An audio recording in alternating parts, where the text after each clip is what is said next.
안녕하세요. 다정한 남걱정 다락방TV입니다. 오늘도 저의 다락을 찾아주셔서 감사드리고요. 사연 시작해보도록 하겠습니다. 안녕하세요. 저는 결혼 생활을 시작한 지 오래되지 않은 여자입니다. 그동안 신랑과 시댁과의 사이에서 좀 열받는 일들이 있었는데요.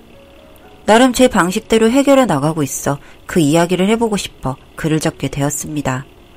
신랑은 저와 같이 대학을 다녔는데 대학을 졸업하고 그 지역에서 취업을 하게 되어서 저는 자취생활을 하고 있었습니다.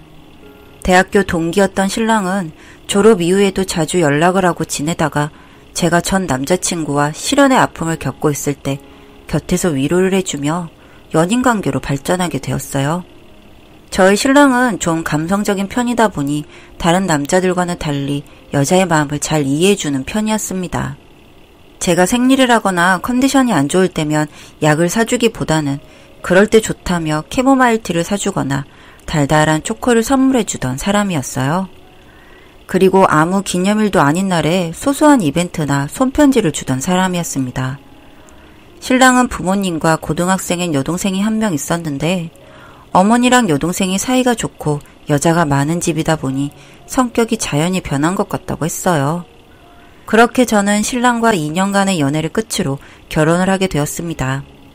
신혼집은 신랑과 저의 회사 때문에 자연스럽게 시댁과 같은 지역이 되었는데 시댁 근처는 아무래도 마음에 가지 않더라고요. 당신 아무래도 우리 부모님이랑 같은 아파트니까 불편하지. 꼭 그렇다기보단 아직 어색하기도 하고 그래서 그렇지 뭐. 나도 그래서 처음엔 첫 독립이기도 하니까 다른 동네에 살고 싶기도 했는데 생각해볼수록 여기가 조건은 더 괜찮은 것 같은 생각이 자꾸 들어. 그치, 나도 조건은 여기가 괜찮은 것 같아.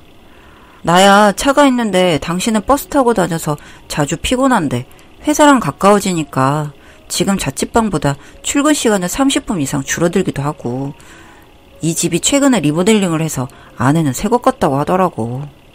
조건도 그렇고 사실 우리가 생각한 예산에 딱 맞기도 하지. 그래서 나는 그 아파트에서 사는 게 좋을 것 같아. 어차피 부모님도 일하시느라 취미생활 하시느라 우리한테 관심도 없을 거야. 그 말을 믿고 저는 시댁의 옆 아파트에서 신혼생활을 시작하게 되었습니다. 처음 1년은 별일 없이 그냥 다른 결혼 가정보다 자주 보는 느낌이었는데 고등학생 신우이가 대학을 입학하면서부터 조금씩 생활이 바뀌기 시작했어요. 사실 옆 아파트라고 해도 걸어서 10분 정도가 걸리기 때문에 자주 마주칠 일은 없었는데 신우이가 대학을 가고 나니 시어머니께서 적적하신지 저에게 연락을 하는 횟수가 눈에 띄게 늘어났습니다. 처음에는 가볍게 뭐 하는지 밥을 먹었는지 묻는 정도였는데 좀 지나니 저에게 왜 이렇게 전화가 없냐고 말씀을 하시더라고요. 사실 주 2회 정도는 시댁에 가다 보니 크게 전화를 자주 하진 않았는데 저렇게 말씀을 하시니 의아해서 알겠다고 자주 전화 드리겠다는 식으로 말씀드리고는 전화를 끊었습니다. 그리고 며칠 뒤 신랑과 저녁을 먹고 있는데 갑자기 시부모님이 들이닥치셨어요. 마침 밥 먹고 있었니? 배고프네. 우리 밥도 좀 다오. 네? 아, 네. 저희 거의 다 먹어서 드실 게 별로 없으신데 뭐 시켜드릴까요? 아니야. 있는 거에 그냥 먹지 뭐. 아, 저희가 거의 다 먹어서. 제가 거의 한 끼 먹을 양만 음식을 하고 밑반찬도 2-3가지 정도만 냉장고에 두고 살다 보니 갑자기 들이닥친 시부모님이 너무 당황스럽더라고요. 그리고 정말 메인으로 끓인 된장찌개는 거의 바닥을 드러냈고 밑반찬도 조금씩만 남아있는 상태여서 2명의 식사할 양으로는 모자랐거든요. 식탁에 앉아서 반찬을 보던 시어머니는 남은 반찬들로 밥을 먹기 어려움을 느끼고는 결국 다른 반찬을 해달라고 하셨습니다. 그럼 냉장고에서 뭐 간단한 거라도 좀 해다오. 영 먹을 게 없네. 잠시만 기다리세요. 부랴부랴 마트에 가서 다시 재료를 사서 찌개를 끓이고 고기 반찬을 하나 준비해서 상을 차렸고 시부모님은 식사를 마치고 집에 돌아가셨습니다. 당황스럽긴 했지만 그때는 얼떨떨해서 별 생각이 없었는데 다시 생각해보니 연락도 없이 찾아오신 게 마음에 걸려서 신랑에게 이야기를 했습니다. 여보, 오늘은 괜찮았지만 이렇게 불쑥불쑥 찾아오는 거 나 좀 불편해. 불편해? 그냥 밥만 2그릇 더 하면 되는데 뭐가 불편해? 아, 그래도 시부모님인데 어떻게 밥만 더해서 드려. 그래도 고기 반찬이나 밑반찬도 신경 써야지. 동생 대학 가고 나니까 집에서 밥 먹기 심심해서 오셨나 보네. 나중엔 오시기 전에 미리 연락 주시던가 아니면 차라리 외식을 하자. 나 음식 잘 못하는 거 알잖아. 사 먹는 것도 하루 이틀이지 어떻게 매번 사 먹어. 응? 그게 무슨 말이야? 아, 어제 엄마가 전화 와서 동생 없으니까 허전하다고 저녁은 앞으로 같이 먹자 하더라고. 그걸 왜 이제서야 말해? 그냥 수저만 더 놓으면 된다고 생각해서 깜빡했어. 우리 먹는 밥에 수저만 덜렁 놔두면 어른들이 당연히 흉볼 거라는 생각은 안 했니? 무슨 말이야. 네가 자꾸 어렵게 생각을 하잖아. 그리고 왜 엄마한테 전화 잘 안 해? 일주일에 2번은 보는데 무슨 전화까지 해. 그래도 며느리가 됐으면 인사도 하고 먼저 살갑게 커피라도 먹으러 다니고 해야지. 당신한테 안 그래도 말하려고 했는데 당신은 며느리로서 우리 부모님한테 너무 관심이 없어.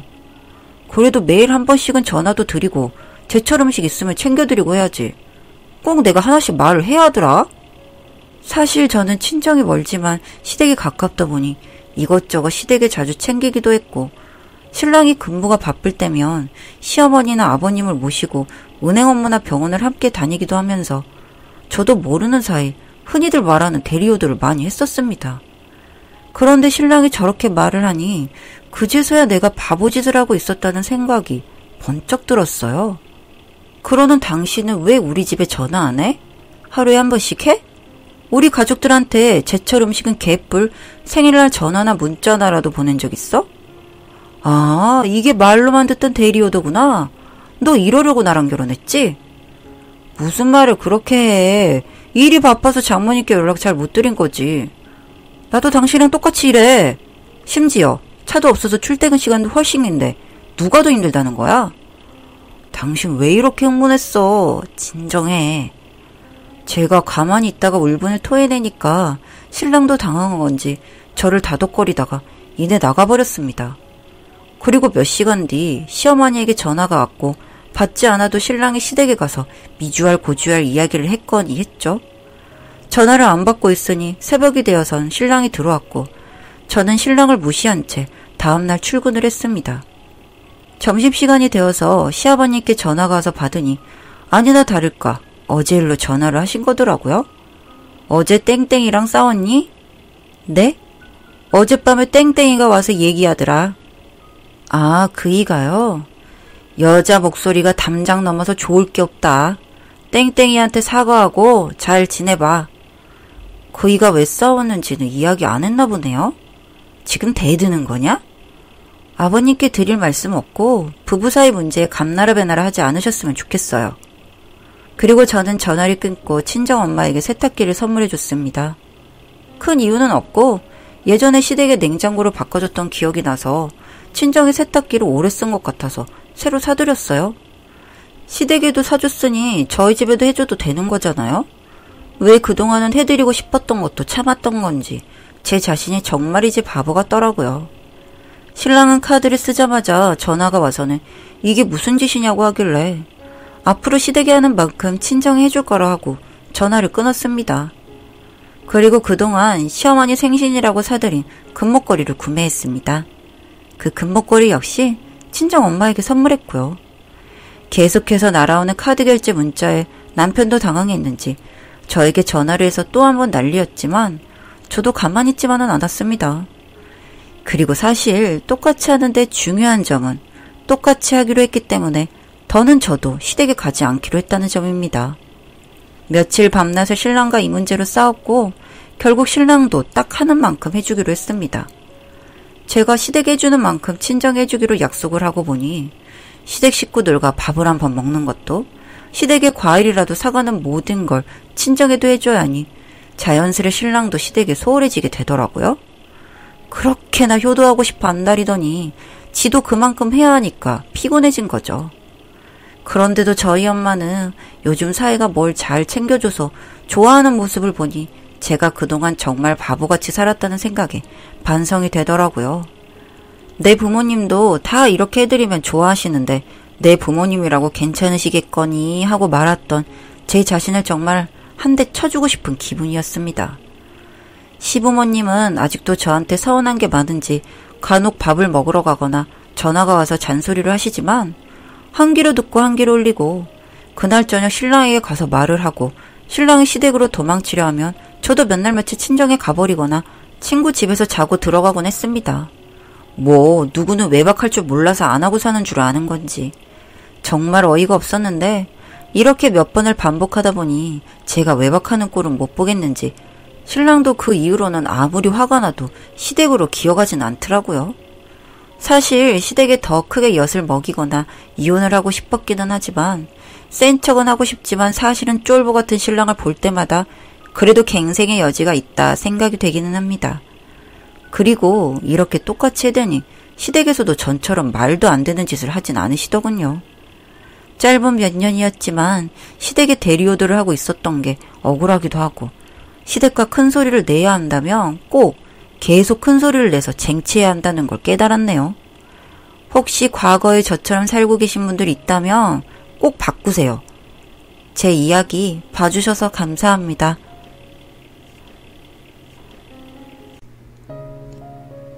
다정한 남걱정 다락방 TV였습니다. 다락방 주인에게 구독과 좋아요, 알림 설정으로 응원해주세요.